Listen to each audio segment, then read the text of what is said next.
This is The Resilient Life, where we believe that every human will struggle in this life. Our challenge is to struggle well. I'm Ryan Manion. I lost my brother to war, my mom to cancer, and I'm the daughter of a retired Marine. I'm also a wife, mom, author, and president of one of the nation's leading veteran service organizations. Join me and some incredible guests as we explore the value of struggling well through life's inevitable challenges. Welcome to another episode of the Resilient Life podcast. I am so excited to introduce you to today's guest, Miles McPherson. Miles, I am so glad to have you on the podcast today, and there are so many topics that I'm eager to talk with you about. But for our listeners who may not be familiar with you, I want to give a little brief background and introduction.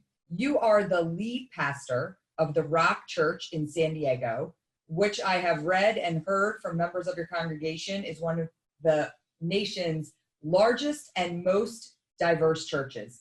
You're a former NFL football player who played for the Los Angeles Rams and the San Diego Chargers.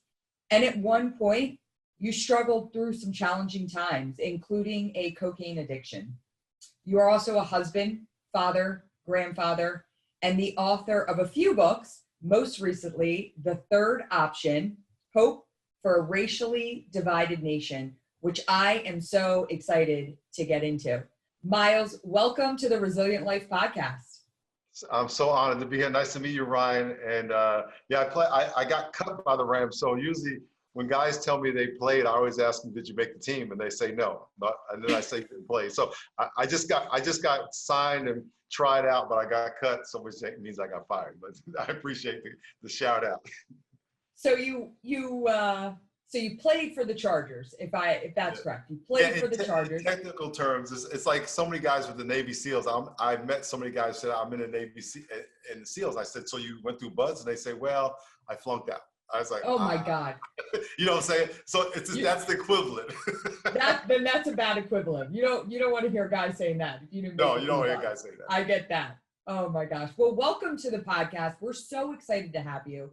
As I was sharing with you before we jumped on, I loved your book. I loved everything about it. I am so excited to dive deeper into it. But I want to start off with a look back at your childhood. And ultimately what led you to play in the NFL. And you share so many great stories about that journey. Can you tell us a little bit of your earliest memories of growing up in New York and what that was like? Do you want the memories about racism or football related to the book or football? So let's talk about the football memories. Let's start there, because I think it was an interesting journey for you. Yeah, football, I started when I was 10 years old, and I remember walking up to try out. It was probably about 1.5 miles from my house, 2 miles. I had to walk on my own. I just decided I'm going to do it. And I walked up, signed up, and I played 4 years of Pop Warner at age 10, 11, 12, 13. Matter of fact, that guy, I don't know if you can see that picture, that's when I was 10 years old. That was my first year. And I played 4 years, went to play high school, obviously, and then went to a Division III school, University of New Haven. I didn't get a scholarship out of high school. I went to University of New Haven, had about 2,500 students. They had never had a winning season in a football team. I think they had football 5 years before I got there. And my freshman year, we were not undefeated, we were a winning season. My junior year, we were undefeated, which was their first undefeated season. And I was All-American, first All-American, and got drafted, first player drafted from that school. To the Rams, LA Rams, got cut, and then played 4 years with the San Diego Chargers. And, football is always my God, if you will, is what I worshiped throughout my life. And it's been very good to me. It's not my God now, but it was back then. It was your God. I love the story you share in the book. And you share the story about your coach. And he actually puts an NFL contract in front of you. And it's just for you to see it and feel it and have that tangible example of, and when I was first reading it, I thought it was your NFL contract. And then you say, it wasn't my NFL contract. It was just an NFL contract. And that piece of hope is what drove you to even greater heights, and to yearn and, you know, have that pursuit of greatness to one day have your own NFL contract. And I thought, so interesting. You know, I too played Division III athletics in college. I went to a small D3 school as well. What And school? Widener University. It's in Chester, Pennsylvania, right outside of Philadelphia. And, you know, I never had aspirations of going professional. I played lacrosse, but you know, this idea that, you know, we can hold on to something to chase our dreams. And I loved that. And I was trying to think, like, gosh, you know, with my kids, what tangible things can I put in front of them to say, this is what it could look like someday for you. So I loved that story. I thought it was really, really interesting. And so you leave college, you get the NFL contract, you end up with the San Diego Chargers. And what happens from there? Well, take you back when he showed that contract to me. Not only was it, you know, it was something I could touch that was from the NFL, like from a whole different world, but it was as much him believing in me. I was 18, I was a freshman. And for him to say, because he had tried, obviously, that was where he got the contract, but for him to say, I see you have this ability. When I went to the Chargers, I've been smoking weed since high school, so that wasn't a big deal. But when I went to the Chargers, it wasn't anything new, I should say. I started doing cocaine, and I went into a hotel room with a couple of teammates, maybe 4 teammates, and they pulled cocaine out, put it on the table, and I was like, I don't know what I'm gonna do. And in a minute, I was doing it, and I was doing it for 2 years. I did it for 2 years, and that was a turning point in my life. So you fulfill your passion and your dream of playing for the NFL. And then very quickly that takes you down a path that I'm sure you didn't see yourself going. But you're living a life where you're fulfilling your dream, but on the side, you're also, you dove into drug use. And you have this epiphany. And you literally, and frankly, I have to tell you, it's hard for me to believe because I know how powerful addiction can be. But you literally throw it all away through an epiphany at 5 a.m. You decide, I'm not doing this anymore. Walk us through that a little bit. Well, yeah. I may be oversimplifying it, but. Yeah, you know, I knew about Jesus Christ, and I knew about surrendering your life to him. And actually, when I was 19 years old, I was in a department store in New York City, in New York, Long Island, where I grew up. And it's like 9:25 at night. And the reason I remember is because the store closed at 9:30. And I was waiting for my girlfriend to get off work.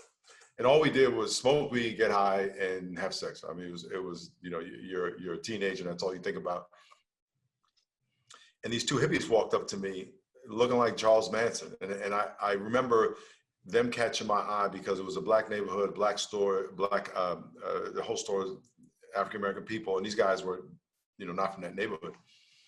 And they came over to me and shared that Jesus loved me, died on the cross for me, and wanted to be my savior. And I believed it. So I prayed and asked Christ to be my savior. But being a Christian is a relationship. And I did not develop that relationship because I didn't have anybody in my life to help explain that to me. So here I am 5 years later. Now I'm doing cocaine. And I have been thinking about that day all that time. And so after 2 years in NFL doing cocaine, I'm like, you know, I'm throwing my life away. This is crazy. And so 5 o'clock in the morning, I had been doing cocaine all night. I was laying on the couch. My heart was pounding out of my chest. Cocaine will give you a heart attack. And a friend of mine died from cardiac arrest from cocaine use. So I had that in my head. I just said, Jesus, I'm surrendering my life to you. I'm going to recommit my life to you, and I'm not doing this anymore. I'm going to live for you and do whatever you want. And I'm still working on the do whatever you want part. But I stopped doing cocaine that day. I stopped cursing that day. I got back with my girlfriend that same day, and we've been married 36 years. We got married that year. And I never looked back. True story. I never went to rehab. And I'm not saying rehab is bad because it is absolutely necessary. I just happened to, by the grace of God, skip that step. And then started sharing that story that year with my team. I played 2 more years. That year I became a starter, had the best year of my life, career. And then in the fourth game, I blew out my knee. One of my teammates ran into my leg during a Monday Night Football game at the LA Coliseum against the Raiders. Basically the end of my career. I played another year, but I was never a starter again. And I remember riding home on the bus from LA to San Diego next to the doctor who was operating me the next day. And I told him, I said, Doc, my career is over. You know that, right? And he was like, you know, I said, listen, I was a free agent to the Chargers. I'm not a big money guy. And I would have been, but that was my first year starting and still in the rookie contract. And back then it was like $50,000 a year. But I said, my life's not over. I gave my life to the Lord. I know that this is just a turning point in my life, and I'm not worried at all. And I spent 2 hours with him on the bus telling him how much God loved him, because I knew my life wasn't over. And I had surgery, finished out the year, played one more year, and that was it. And then I said, I'm going to go tell people about what God has done in my life. And that's what I've been doing since 1985 is when I retired. It's so interesting because you think about, I watch a lot of documentaries, and I've seen so many from professional athletes. And that is a huge turning point when they retire. And a lot of them get very lost because that sport was their life. And for you, you started football in Pop Warner at 10 years old. And then all of a sudden it's like, as quickly as it starts, it's over. And so, wow, pretty awesome that you were able to recognize in that moment, like, this is only the beginning for me, because I know that I'm glad you said Pop Warner, because not too many ladies say Pop Warner. That's it's very important. So go ahead. They say Little League football or something like that. Oh no, I'm familiar with Pop Warner football. No. But so you take that, and how quickly from there do you start your church? What's the path as you leave the Chargers? Right. Of course, you were a youth pastor, and you get a degree in theology, correct? Yes. And which really was, I don't want to say irrelevant. It really wasn't. Yes, I did.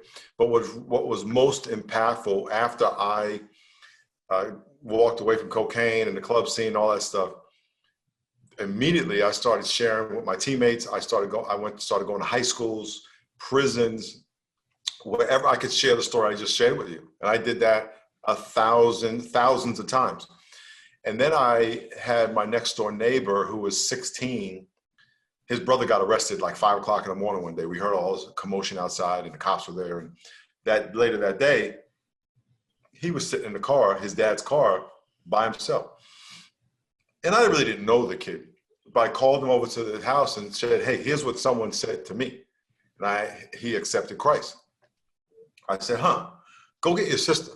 She was 14 years old using crystal meth. She came over and she accepted Christ. Next thing I know, I had 35 kids in my house, 9 nationalities. That young lady is still in my life. She still goes to our church. She's almost 50 now, almost. Yeah, she's about 50 years old. She's, I think, 10 years younger than I am, still in our life. Her kids are now, in college. But that's what started. Then I became a youth pastor maybe a year and a half later, 2 years later. And then 16 years later, we started the church. So it was a lot of time in between. We're talking 36 years ago. And then we started church in 2000, and we just celebrated 20 years. Wow. Incredible. Okay. Time goes by fast. Time does go by fast. That is for sure. All right. So I want to dive into the third option a little bit.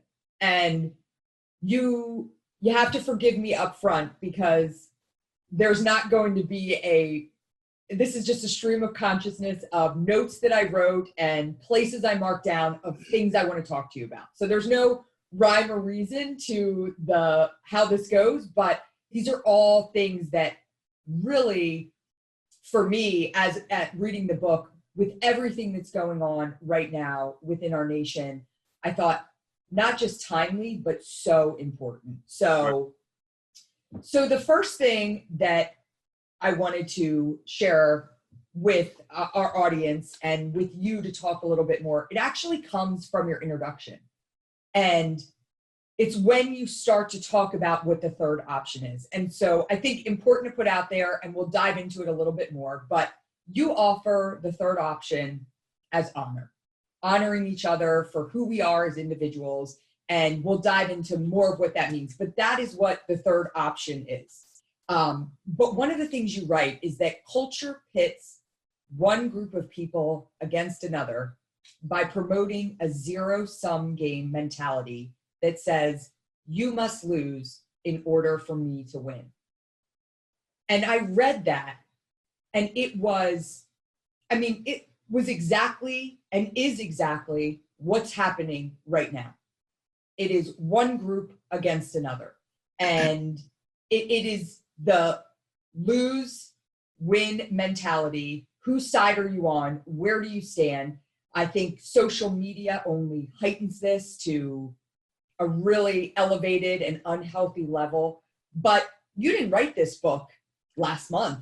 And so, you certainly were seeing something, and here we are during this time, and nothing could be more true about where we are. Talk to me about, it's very easy to understand what this is, but talk to me a little bit about how you think we can overcome this idea.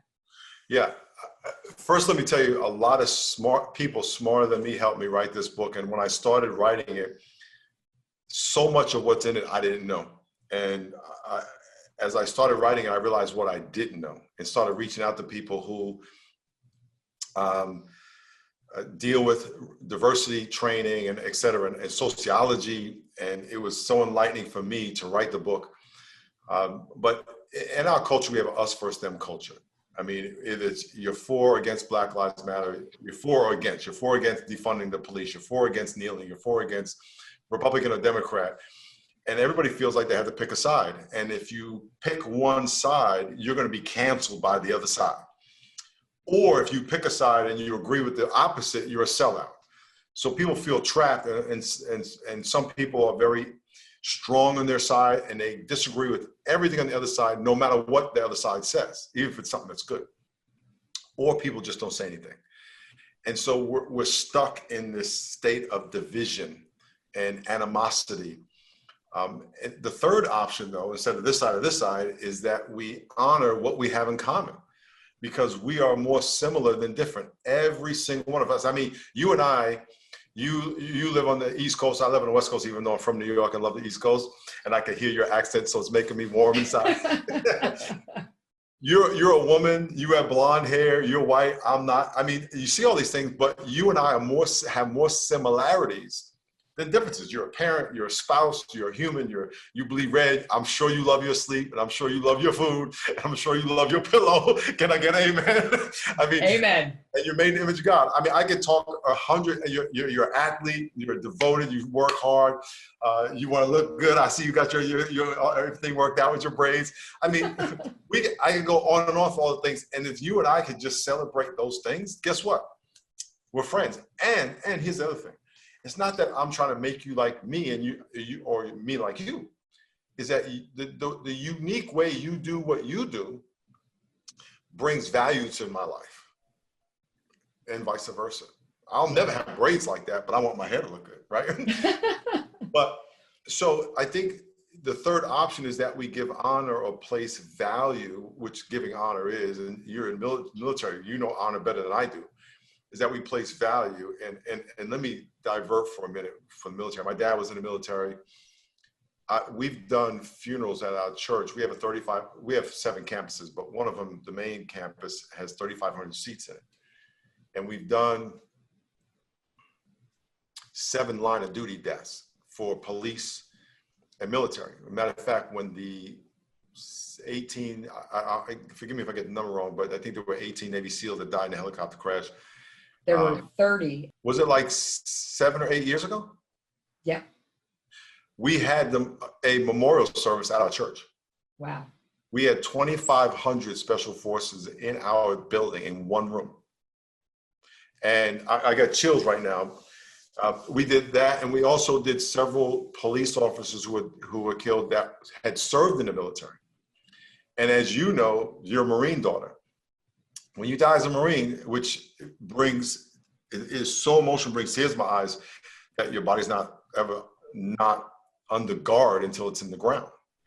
So we had the casket in our church, and it never did not have two Marines at each end of that casket. So, and let me just please finish the story because it's very emotional. At the end of the service, this guy had served in the Marines, the Army, the sheriff, and San Diego PD. So he had two generals, or whatever the highest in the Marines is, but then a general, police chief, sheriff, the governor. And at the very end of the service, everyone had left. At this service, there were like 4,000 people. Everyone was outside waiting. And myself and 9 members of the military and the police grabbed his casket. And one guy was crying, and he's, you know, how they have those very silent commands of how to pick it up, when to move. And he said, let's take him home. And we walked out. And so I got the most vivid glimpse of honor that I've ever seen was that. So if we can give as much, something close to that, to what we have in common, and look each other in the eye and say, look, we may even disagree on a bunch of stuff. My wife and I love my wife. I sleep in bed with her every night that I can if I'm not traveling. We disagree on stuff, but I still love her, and so we still have a relationship. And so this book's about giving people tools on how to bring honor to the people that we don't agree with. And that's what our culture needs, to sit down at the table and not start with, you're over there, I'm over here, and I'm going to win the battle. Let's see what we can come together on. Yeah, absolutely. And I think you speak to an important point, this idea that, you know, certainly those that have loved ones serving in the military or law enforcement, you know, you're kind of taught what honor is about. I was taught that at a young age. I watched that as my brother, who gave his life in Iraq, was carried home in a casket by his fellow Marines. And that word is so important to me that I have an 11-year-old daughter named Honor. So when I saw that, you know, when I ordered this book, I was like, the third option. I don't know what the third option is, but I'm going to find out, and I'm excited. And when I saw it was like the third option, honor, I'm like, okay, I can get into this. So I love that. And I love what you said too. You touched on in the beginning, you said, you know, you and I are the same. And I was actually sharing with a friend. I've shared with a lot of people as I've been reading your book. I've been sharing with them, you got to pick up this book, The Third Option. And one of the things I loved about this book is that you actually break down the science of unity. And you talk about our biological makeup and how we as humans are 99.5% the same, no matter our race. And so when we live in this world so consumed by science and this idea of what science means, like, look at the genetic makeup of the human race. We are literally all the same. It's just that easy. And sometimes it's the simplest things that make the most sense. And I loved that you wrote that. Like, there is as little genetic diversity within a race as there is between races. I mean, it's pretty amazing. And think about this, Ryan. If you got in a car accident, God forbid, let's say you had to get a surgery, let's put it that way. When the doctor cuts you open, he knows exactly what he's going to see. Right. He doesn't say, okay, she's white, so let me get the book out for white people. Exactly. He says she's human. So right. I know what I'm going to get. As a matter of fact, if I get something different, it's an anomaly, right? And as a matter of fact, in one of the stories in the book, Taz, who is this former white supremacist, a very good friend of mine, one of the reasons he turned away from his white supremacy is because a black doctor saved his life. And white supremacists don't like blacks and Jews, but they also don't respect women. So a black doctor and a woman saved his life. And as they were pulling tubes out of his body, the black doctor was saying to him, asking him about his life, caring for him. And he goes, why do I hate this guy? Why is he being so loving to me? But when that black doctor cut him open, he knew what's going to be there, whether he's white, black, Asian. So even though we're 99.5% genetically identical, our organs and muscles and bones are pretty much 100% identical. So it even goes further than that. Yeah, it's crazy. And, you share that story about Taz and this idea of, the white supremacist was taught to hate Blacks and Jews and women. And one of the stories that I found really fascinating that you talk about, I don't think it's Taz. It might be. I've got a lot of markups in here, but you do, and I think to this day, you still work with a lot of prison systems and you visit inmates and, that's important work to you. And you tell a story in your book about visiting, I think he was a 19-year-old boy, and you went and spoke to him, and he was a white supremacist, and he first opened up to you a little bit, and he was sharing with you that he had been abused by his father, and you posed the question to him, then why do you hate me? Why don't you hate your father? Why do you hate me? And he freaks out on you, calls you racial slurs, really loses his mind. You leave, and then you show back up at the prison the following week. And the staff says to you, we can't believe he came back. We thought we had lost another great volunteer. And you walked back into that room to talk to him again. And I love this idea that you go towards the pain. You walk towards the pain. You walk towards the conflict.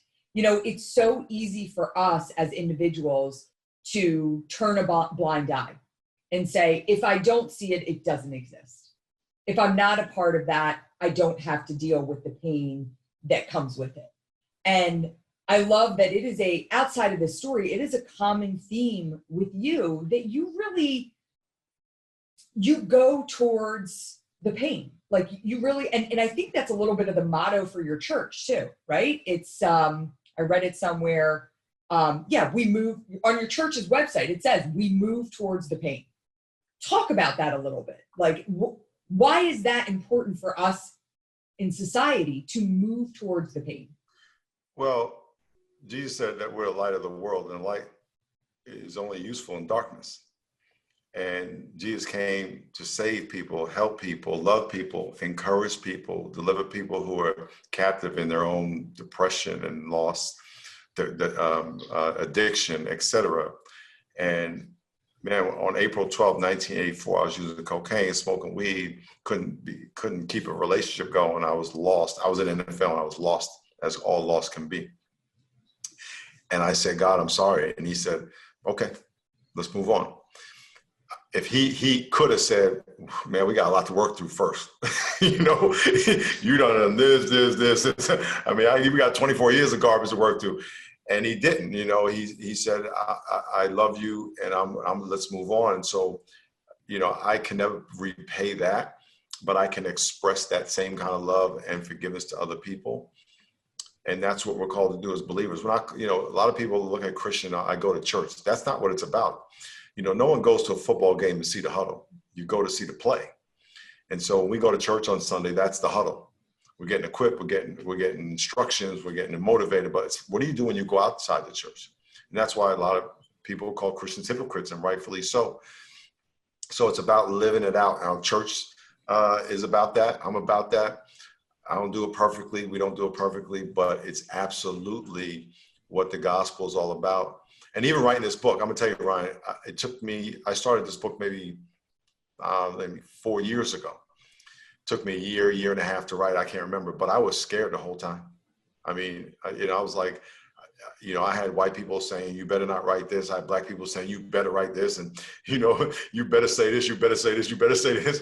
And it was, you say one word wrong and all of a sudden you're a sellout, right? So it was a very nerve-wracking process, but I was like, I got to do it. I got to do it. And I want to, if I can go back to my childhood and what caused me to write it. I have a very diverse family. Matter of fact, let me grab something for you. Yeah. This is my grandparents.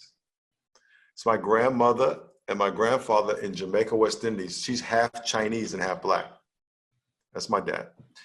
So I had, that was one side of my family. I had two black grandfathers, half Chinese and black, and a white grandmother.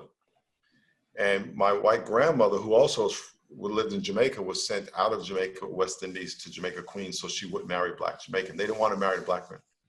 And then she did. She did. Yeah. We never met them. They lived 15 minutes from us. I never heard of her family, didn't know she had a family. She was like they didn't exist.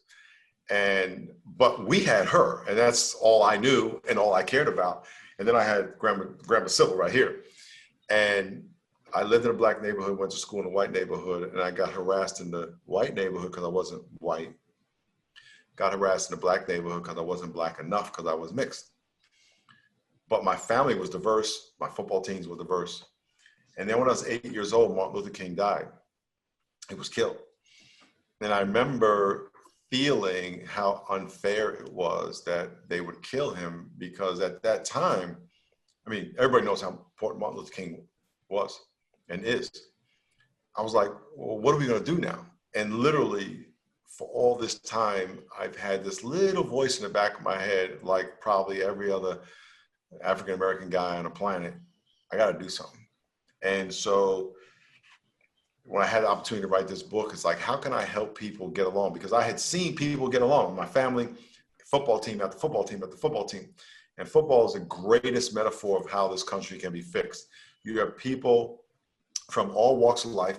And even though there's only guys on the team, you have women that work in other roles in football that are part of the family. Football is family. That's our motto from the NFL down. And it's true. It's not perfect, but it's true. And I was just talking to the NFLPA yesterday, and I'm an alumni, part of the family. And by the way, my connection to the NFLPA is a woman who went to college a few years ago, my alma mater. So when you look at football, you have people come from all walks of life, yet we have one common enemy, the other team, and one common goal is to win. Everything else is secondary, and that's how we get along. And that's what this book is about, is how can we look at the things that we have in common and focus on those things and work together for those things, instead of saying this is what I want versus this is what we all agree on. Yeah. And, you make that analogy about the NFL. I often say that about the military. Same. It is a diverse group of individuals who come together for a common goal. And so I've talked about that. I actually talked about that with another guest who was in the military. And I said, how do we create that type of camaraderie outside of the military where everybody can come together with a shared goal? And first, I want to say to you, I know that it was hard for you to write this book. I can only imagine the heat that you were getting from the sides, if you want to call them that, but I'm so thankful that you wrote this book. And one of the things that I have found, because again, like a lot of people today, you go through this idea of self-exploration and wanting to learn and wanting to be educated and wanting to understand the role that you play as an individual within this racial divide. And I've done a lot of reading. I've had a lot of things sent to me to take a look at, videos to watch. And I'll say, I've certainly gained something from everything that I've taken in, but none of them provided the solution-based approach that this book did.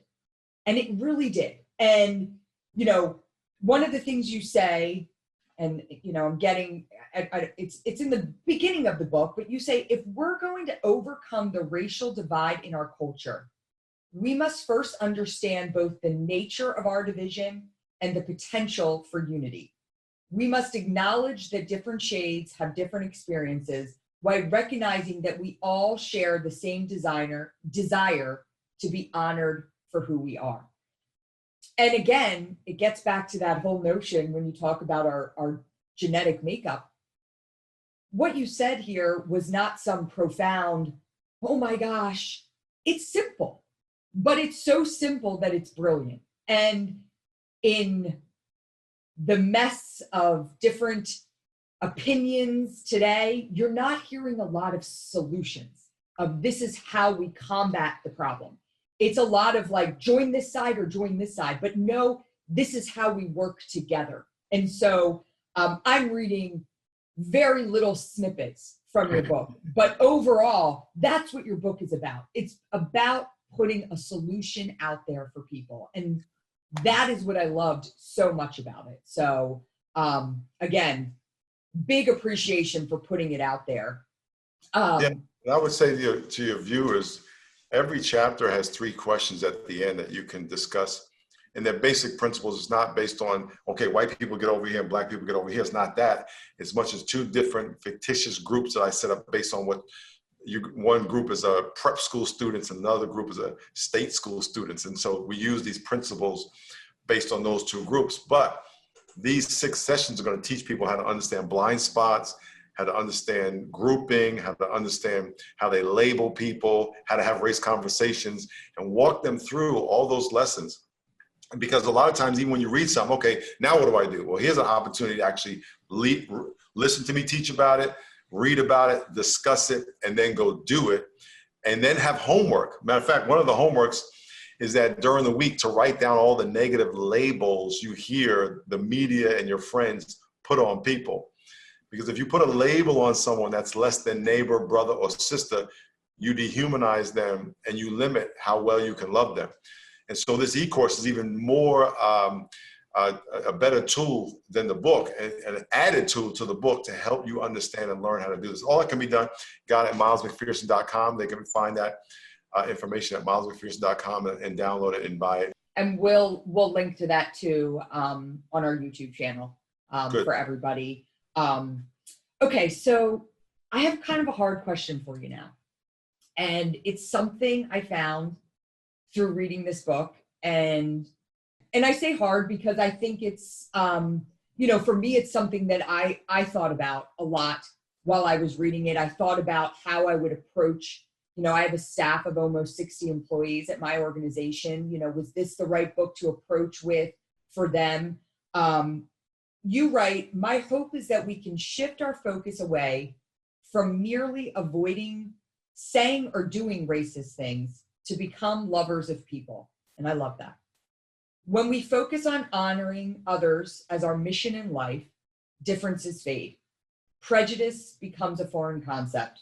We begin seeing the image of God in the people we meet and finding joy in helping others fulfill their God-given callings. Everything you write there, I completely line up with. I completely agree with. But your third option, your book, there is a strong presence of God and faith in your book. What do you say to those who want the third option but haven't found Christ in their life? Can they do this without God? Oh yeah. So the question, honor is something, as you said, is a military concept. And so people in the military understand honor, they understand respect, they understand value of people. They understand laying down your life. I mean, laying down your life is you couldn't be more Jesus-like than laying down your life. But let's take God out of it. Yeah. We all have equal humanity. You are 100% human. I'm 100% human. And if I can give value to your humanity and honor and acknowledgement to your humanity, your desire to live, your desire to love, your desire to be in relationship, your desire to have family, your desire to have a safe environment where you live. Those are basic human needs, and we all deserve that. So whether you believe in God or not, I think we can all agree on those things. And I think that's where you go with it. Does that make sense? It does. And I'm so happy you answered it that way, because in my head, I was saying, be prepared for him to say, no, you can't take any of these lessons learned without God, you know? And I was prepared for you to say that. And it's not that I disagree with you there, but it's about humanity. And so I love that. Yep. You talk a little bit about blind spots. You talk about culture and blind spots. And there's this undertone of, you know, the fact of the matter is that you live your life for Jesus Christ. You run a beautiful church, and that is what you do every single day. I don't know you that well, but you have some flaws, just like every single person does. We all have flaws. And so we talk about this idea of culture, and I want to talk a little bit, you know, one of the things I thought about when I was reading this, it's, you know, we're both leaders in our respective industries. And I was starting to think about this idea of what if people only judged you and I by our flaws, right? They only judged you and I by the things that we didn't do so well, from the times that we did fail in life. You know, I don't know that I don't want to speak for you, but I don't know that you and I would be considered leaders if they looked at us just for our flaws. And so how can we look past this idea of what our culture puts on us in terms of what it means to whether be a leader or live life for Christ, you know, however way you want to frame it. But there's a lot of talk right now about cancel culture, and I'm sure you've heard that word. And I want to talk a little bit about, you know, again, I'm kind of glossing over a big section of what you talk about in your book, but I think it's important right now as we look at. I heard this great story, and it was from actually General McChrystal, who is a very revered retired 4-star Army general, and he tells this fantastic story about his portrait of Jackson that he used to hang, and it was his prized possession. And you know, he has since taken it down, and he, you know, it's not his prized possession anymore. But you think about this idea of, again, the places we are as individuals where we have times to lead, but then the places that we are where we fail. And so how do we balance that with looking at us again as humans? Great question. I'll answer. There's a bunch of, you said a lot.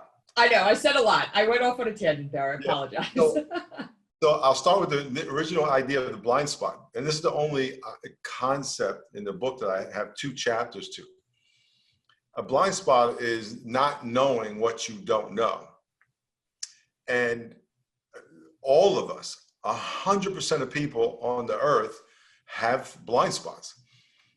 And I'll explain it in this way. Social narrative is a story that shapes how you see the world. And so when you grew up military, your parents, your culture, your family, people around you taught you certain things from a military perspective. It's not right or wrong. It's just what you were taught. And therefore, there were things that you weren't taught or exposed to, or perspectives you didn't have. It doesn't mean it's not bad or good. It just is. And so everybody has a certain social narrative, but that social narrative creates specific kinds of blinders. And that's why we need each other. Because if you come to the lacrosse team and you're a military dad, and this guy has a dad who is a teacher, and this guy has a dad who's an engineer, this guy has a dad who's dead, right? They all have different perspectives. Social narrative, the story that shapes how you see the world. Well, that social narrative is not going to teach you everything about everybody and from every perspective. It's impossible. So there's just things you don't even know you don't know.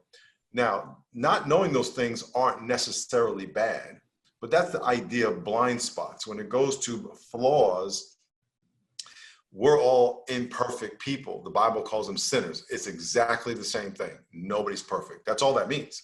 Right. So that means we're going to make mistakes. We're going to say things wrong. You can be racially offensive and not be a racist. That doesn't, so therefore you could say things that are racially offensive and you don't even know it. And so, but it doesn't mean the offense isn't there, but it could mean that you're not racist. So both those things can be true. That's a blind spot. And like saying, I don't see color is a blind spot. You may think you're building a bridge, but the person of color, you just cancel his color.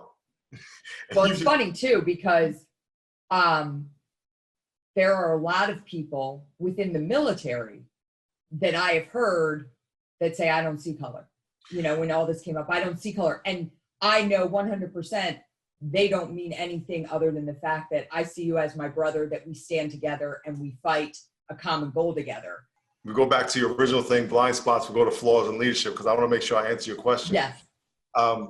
We all have blind spots. We all say and do things that we don't realize are offensive, or that we just don't even know. May not even be offensive. We just don't even know we don't know. I even sometimes when I talk about blind spots, I challenge all the guys who are listening, ask the women in your life, are you creepy? Because all women know, and I always, whenever I say this, I say, fellas, look at the women's face that are in the room with you when I say this. And I asked all the women, how many of you women know a guy who's creepy? Every woman knows. I do. Right. And so you may be that guy, but guys don't even know it because they're just born creepy and they live creepy. Yeah. You know, but it's a blind spot, right? And I don't know a lot of guys who would ask that question because they'd be like, man, maybe that's me. So we all have blind spots. That's not a rip on somebody. And by the way, blind spots / bias is that you favor something over something else. You can't be biasless. I like chocolate ice cream better than vanilla. I like football better than baseball. It's not bad. It's just that's what I prefer. I prefer hot weather over cold. It's a bias. And we learn that through a lot of things growing up. It just is. And a lot of people don't want to feel like if they are racially offensive, then that means they're racist. And because they don't want to be racist, they try to prove that they weren't offensive. And sometimes when you hear people say, don't say you have a black friend, because sometimes it's coming off as, because I have a black friend, nothing I will say will ever be offensive. Right. And that's not true, you know, because also the assumption is if I have a black friend or a Chinese friend, the assumption is that because you know 1 or 10, you know all of them. And all black people don't think alike. All black people don't see just the same, everything the same, just like all white people don't. So that's a blind spot. But in learning that, we have to be willing to learn and say, okay, I get that now, versus saying, I'm not going to change. I'm not going to learn. I'm going to stick the way I am. And what I mean by that is I'm not going to understand what hurts you so I can be sensitive to it. It doesn't mean I have to bow down to everybody's need, but I want to be respectful. And because just as I hurt, you hurt. We have a similar. So we get back to flaws. All of us are human. All of us have blind spots. All of us make mistakes. And so when I make a mistake, because you have made mistakes, can you forgive me like you would like to be forgiven? That's what we share in common. And so the cancel culture is so hypocritical because the premise is when you make a mistake, I get to cancel you, but I'm not canceled when I make my mistake. Right. And I don't want to be. So if you're going to, as Jesus said, love your neighbor as yourself, right? I mean, even though that's biblical, that's what we're trying to live out. The golden rule comes from the Bible. And well, so I think that's, sorry to interrupt. I think that's what it's so scary for me, this idea that like, if you say one thing wrong or do one thing, you know, especially when we're all trying to learn and grow at this time, right? And you take one misstep and that could be it for you. So then it puts this perpetual fear on people that I'm not going to say anything. I'm going to stay quiet.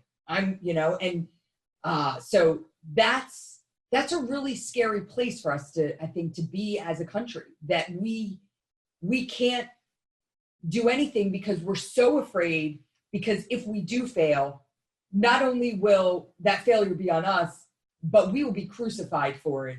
And we may not even be able to recover. And we know that forgiveness is not part of the equation. And that's why the third option is so critical, because it gives us that option of forgiveness. The whole chapter in there, forgiveness. It gives that option of forgiveness, because if I make a mistake, can we agree that we're both similar to be imperfect? You're imperfect, I'm imperfect. You've made mistakes, I've made mistakes. You would love to be forgiven, I would love to be forgiven. You would love to learn and be better, I want to be better. So these are all the things we share in common. And if we can start there, and listen, I want to learn and you want to learn, so let's talk. Or I want to learn and you want to teach, so teach me, and vice versa. And that's why the third option is so critical, to learn those things in the book and in the e-course, so you can walk this journey out. Because one of the other things that we all have in common is that we're on a journey, learning, and we're going to be better hopefully next year than we are this year. When I piloted this e-course, and at the time it wasn't an e-course, it was a course that I taught. It was 6 hours, 6 sessions, an hour each. I did it with law enforcement here in San Diego. And we had several classes, several different days of different groups. And we asked them when it was over, was this better than the diversity training you had received? Ever. And we told them ever. And they said 100%, this was a game changer for them. And the reason they said that, and we asked why, they said because it caused us to look at our own heart. It didn't attack us, it didn't condemn us, it didn't vilify us. It caused us to look internally, involuntarily at our own heart, and reevaluate why we do the things we do. And it wasn't only police, it was 15 law enforcement agencies and 15 people from the community. And we had them in groups and they were interacting. And so the e-course that I made for this book is same content, to take people through a process to have these conversations in a safe environment, to really internalize it and go, you know what, I'm not perfect, but it's okay. Like, it doesn't make me a bad person. I can actually learn and grow, and I can understand how to face my faults or shortcomings or places where I have blind spots and learn. Yeah, absolutely. And you actually talk, I love when you talk about the third option, and you say, imagine asking someone whether they like chocolate or vanilla ice cream better, and then having them answer cheeseburger. The third option sometimes seems bizarre to our limited understanding. And especially right now, when it's like, well, are you here or are you here? And you're saying, no, there's a place where we can be here and we can be here together. And it's not about anything more than honoring each other and how we come together. Yeah. And so I want to ask you a question. You wrote this book a couple of years ago. You've dealt with the racial divide since you were young. You've seen how it's ebbed and flowed throughout the years. Where do you think our country is going to be in the next 10 to 20 years? Not where do you want it to be, but where do you think it's going to be?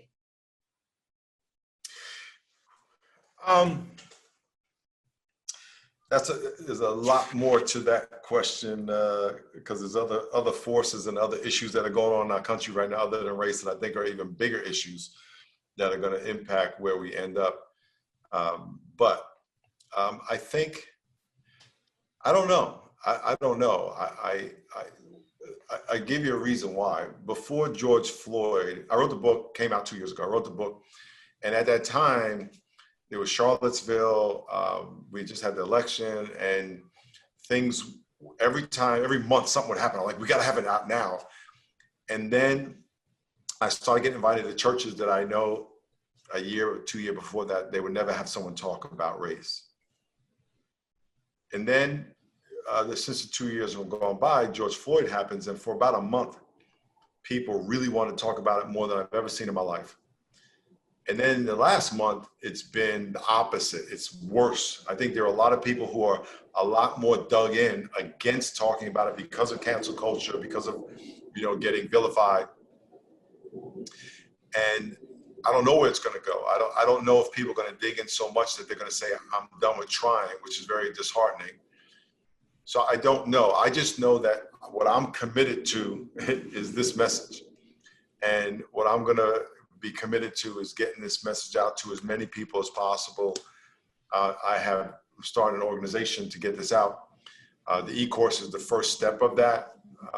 And so people can actually go through and start living it out. But I have a plan and a passion to get the word out, because I've seen people, listen, one of my friends is a former white supremacist, and I would trust him with everything I own. I mean, it's funny. He's a big, I wish I had a picture of him. He has tattoos all over his face, every part of his body. He's the guy, if you saw, you go on the other side of the street. And my wife calls him Betty Teddy Bear. Because in reality, that's what he is. Yeah. He's a sweet guy. And I've seen all kinds of people from all ends of the spectrum get along and heal because we have shared humanity. And so I believe in that with all my heart. And so that's what I'm fighting for. And I hope that I can make a difference where we end up 10, 20 years from now. Well, I certainly think you all are already making a difference. This idea of shared humanity, of honoring each other. It's so simple, yet so profound. And I love nothing more than a simple message. At the Travis Manion Foundation, at the organization I run, our simple message is, if not me, then who? Those were the 5 words that my brother spoke before he left for his final deployment to Iraq. And we try to drive those 5 words and push them into anybody that becomes a part of our organization. Every day, challenge yourself to have an if not me, then who moment, a moment where you lead by example. And I think there's something to say for these quick bites of what we can do. It doesn't have to be a complicated approach. It's shared humanity. It's as simple as that. It's shared humanity. See people for the way that they should be seen and value them as part of the human race, as genetically the same makeup as you, and not only value them for your shared humanity, but value them for your differences as well. I think it's incredibly powerful. And by the way, Ryan, the shared humanity we have, part of being human is being creatively unique. And so when I see you as similar to me, part of that similarity is that you are creatively unique and that you have something to bring to the table. It's not that I'm trying to make you like me or me like you. I want to know, hey, tell me about, how do you run your company? Tell me about when I was on vacation and this guy was working out in the gym, and I could tell he was an athlete and not just someone who works out, because you could tell athletes have a different something. Yeah. And I knew this guy was but he was in shorts, and I said, those aren't football legs, so I know he doesn't play football, because I've seen thousands and thousands of football legs since I was 10. He played professional hockey, and because he played hockey, he skated, and he developed the front part of his legs more than the back. Because we developed both. So we had, what we had in common was pro athlete. We had in common off season, working out, rehab, season, et cetera, getting hurt. And so even though we had a lot of things in common, the things that were different about us made our relationship more interesting. Yeah. So the creative uniqueness is part of our similarity. Absolutely. I couldn't agree with that more. So I want to ask you one final question. It's the same question that we end every episode of the Resilient Life podcast with. And that is, what does living a resilient life look like for you? I think staying the course. Staying the course when times get hard, when you're discouraged, when you're running out of energy, running out of money, running out of friends, running out of vision. As you know, when you're in the military, you sign up, you're not going anywhere. You're stuck, right? You can't just quit. I guess you could, but you get dishonorably discharged, right? Yes. And it is the same with football. Once you sign up and practice starts, you can't quit. But I ain't quitting. No matter how hard this is going to get, we're just going to keep going. Which is why sports is such a great way for people to grow up or be in the military. And so I think resiliency is is stay in the course no matter the obstacles. And that's how I would say it. So this journey, there's going to be a lot of racial things. I hear about it every day, all these things that are happening in our culture. It's heartbreaking. However, we're going to keep fighting the fight, keep getting third option. That's why we created this e-course, and we're going to create it for law enforcement. We're going to create a series for, kids in school, because we want to get this word out throughout the country and the world. Stay the course. Stay the course. I love it. Stay the course. Miles, thank you so much for joining us today. Incredible discussion. And I'm going to tell you right now, I have committed to the third option. And Good. you have someone on the East Coast, right outside of Philadelphia, that East is Coast? living by the third option starting today. Thank you so much, Miles. Thank you very much. Well, that does it for today's episode of the Resilient Life Podcast with me, your host, Ryan Manion. Do yourself a favor and go out and buy Miles McPherson's book, The Third Option. You will not regret it. There is so much great stuff in here that's particularly relevant in today's world, and it will really get you thinking. I also want to invite you to join me next Tuesday when we drop yet another episode with a very special guest. And as always, don't forget to subscribe, like, and share the Resilient Life Podcast with your network. Look for me on Instagram at @rmanion, and I'll see you next week.